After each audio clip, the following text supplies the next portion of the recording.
स्पर्श multi speciality hospital अब gastroenterology की सुविधा के साथ आपकी सेवा में, साथ ही दे रहा है एम्बुलेंस के लिए टोल फ्री नंबर की सुविधा 180030911616।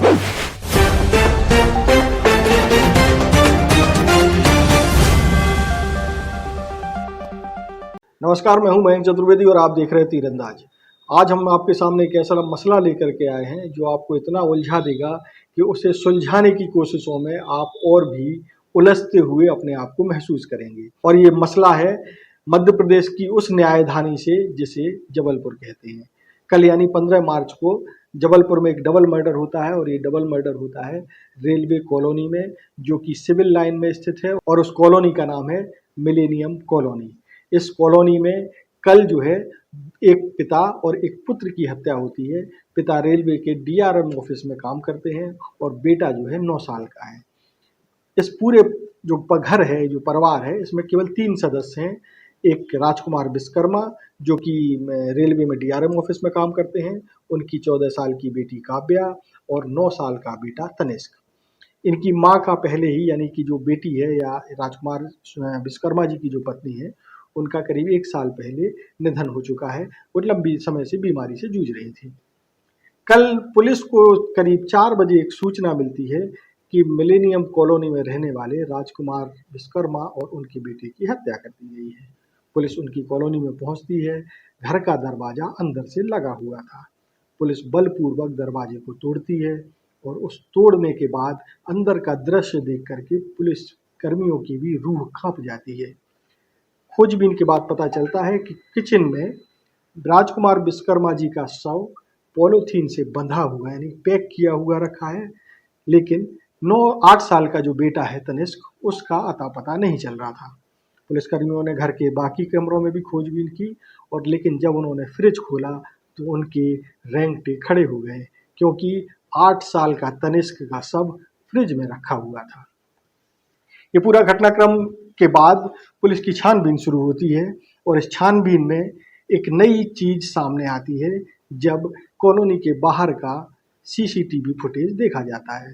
सीसीटीवी फुटेज में राजकुमार विश्वकर्मा का पड़ोसी जो कि रेलवे कर्मी है, उसका एक बेटा मुकुल सिंह घर के बाहर कॉलोनी के बाहर जाते हुए दिखाई देता है, जिसको कि इस पूरे हत्याकांड के पीछे यानी मुख्य कर्ता धर्ता या मुख्य आरोपी माना जा रहा है। उस लड़के के जाने के कुछ देर बाद मृतक की बेटी काव्या भी पैदल पैदल बाहर निकलती है। आपको बता दें कि जो आरोपी जिसको बताया जा रहा है मुकुल सिंह, वो स्कूटी से बाहर निकलता है और उसके कुछ देर बाद ही सीसीटीवी फुटेज में मृतक की बेटी काव्या भी बाहर जाते हुए दिखाई दे रही है। कुछ चर्चाएं ऐसी भी हैं कि रोड पर बाहर निकलने के बाद मृतक की बेटी दौड़ करके आगे बढ़ती है और जो इस पर आरोप लगाया जा रहा है मुकुल सिंह, उसके साथ स्कूटी पर बैठ करके निकल जाती है। ये मामला कितना सही है कितना गलत है, ये पुलिस की छानबीन का विषय हो सकता है और निश्चित तौर पर होगा। तमाम छानबीन के बाद यानी तमाम जगह जब आरोपियों के चले जाने के बाद जब पुलिस उनकी तलाश करती है रेलवे स्टेशन पर, तो एक नए तरह का चौंकाऊ वीडियो सीसीटीवी फुटेज मिलता है। सीसीटीवी फुटेज में मृतक की बेटी और आरोपी दोनों साथ साथ रेलवे स्टेशन के मुख्य द्वार से अंदर प्रवेश करते हुए दिखाई दे रहे हैं। अब सवाल उठता है कि अगर मृतक की बेटी साथ में जा रही है आरोपी के, तो इन दोनों के साथ बीच ऐसा क्या ताल्लुकात है कि एक आरोपी जो कि पिता का हत्यारा का आरोप जिस पर है और भाई की हत्या का आरोप है, उसके साथ मृतक की बेटी क्यों जा रही है? सबसे बड़ा सवाल यही है। इसके बाद आप जैसे जैसे कहानी में आगे जाते जाएंगे वैसे वैसे और उलझाने वाले सवाल आपके सामने खड़े होते चले जाएंगे। जब इस रेलवे स्टेशन से फुटेज मिलते हैं तो पुलिस पता करने की कोशिश करती है कि ये दोनों किस शहर में शायद ट्रेन से गए हैं या किसी और माध्यम से गए हैं। इसी बीच पुलिस को एक और सीसीटीवी फुटेज मिलता है जो कि जबलपुर के बस स्टैंड का है।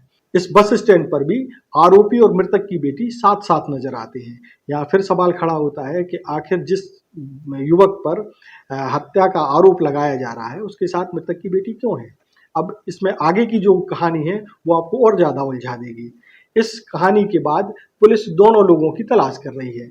अब सबसे बड़ी जो चौंकाने वाली चीज है वो ये है कि जिस लड़के पर हत्या का आरोप लग रहा है, जिस लड़के के साथ मृतक की बेटी जा रही है उसी लड़के के खिलाफ मृतक की बेटी ने, जो कि साथ में जाते हुए दिखाई दे रही है, उसने सितंबर 2023 में छेड़छाड़ का मुकदमा दर्ज कराया था। इस मामले में पुलिस ने आरोपी पर धारा 363 भी लगाई थी, जो कि अपहरण की धारा है। इस मामले में आरोपी जेल में था और बताया जा रहा है कि इस समय वो जमानत पर छूट करके बाहर आया था। अब फिर से एक नया सवाल खड़ा होता है कि जिस लड़के पर लड़की ने, मृतक की बेटी ने छेड़छाड़ और अपहरण का केस दर्ज कराया हो, उसके साथ जो है मृतक की बेटी क्यों साथ साथ में जा रही है। अब उस पर जो आरोप लग रहा है कि उसने लड़की के पिता और भाई की हत्या की है, तब भी लड़की का आरोपी के साथ जाना तमाम तरह के सवाल खड़े कर रहा है। इस पूरे घटनाक्रम में एक और उलझाने वाली बड़ी बात यह है कि हत्या की जो सूचना है, ऐसा बताया जा रहा है कि मृतक की बेटी यानी काव्या ने अपने चाचा की बेटी यानी चचेरी बहन को वॉइस मैसेज के थ्रू दी और उस मैसेज को उसने रेलवे के कुछ और भी कर्मचारियों को भेजा। उसके बाद ही इस घटनाक्रम का पता चला और पुलिस को सूचना दी गई। जल्दी जबलपुरा पापड़ तनुष को मुकुल ने मार दिया है। मुस्कान जल्दी जबलपुरा पापड़ तनुष को मुकुल ने मार दिया है। मुस्कान जल्दी जबलपुरा पापड़ तनुष को मुकुल ने मार दिया है। पुलिस पूरे मामले में छानबीन कर रही है और पुलिस की तहकीकात तब अंजाम पर पहुंचेगी जब आरोपी लड़का और मृतक की बेटी को सामने लाया जाएगा।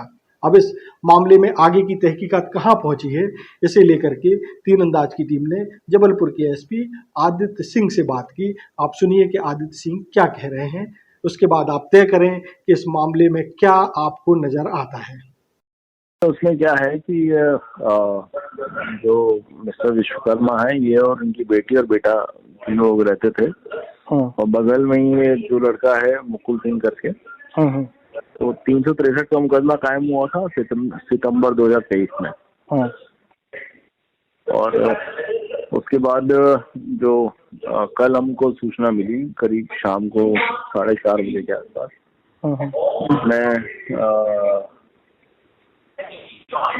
जब पुलिस को सूचना मिली और हमने जाके देखा तो वहाँ ये क्लियर हुआ कि वहाँ 2 लाश मिली, जिसमें मिस्टर विश्वकर्मा और उनके 8 साल की बेटे की लाश थी। तो अब तक पुलिस ने जो इन्वेस्टिगेशन की है उसमें तो ये जो मुकुल सिंह है लड़का और उसके साथ उनकी जो नाबालिग बेटी है, ये दोनों अभी फरार हैं और पुलिस ने जो है तलाशी कर रही है। पुलिस को क्या उनकी नाबालिग बेटी पर भी शक है क्या? हाँ, अभी तक जो साक्ष्य आए हैं उस आधार पे दोनों साथ में हैं। अच्छा, तो अभी तक ये पकड़ में नहीं आए हैं ना? नहीं, टीमें लगी हैं, जल्दी पकड़ में आ जाएंगे। जी जी, बहुत बहुत धन्यवाद भाई। खुश है तो फिर खुशी मना ले, छोटा बड़ा केक मंगा ले। संगम में मिलता है बढ़िया केक, संगम में मिलता है बढ़िया केक।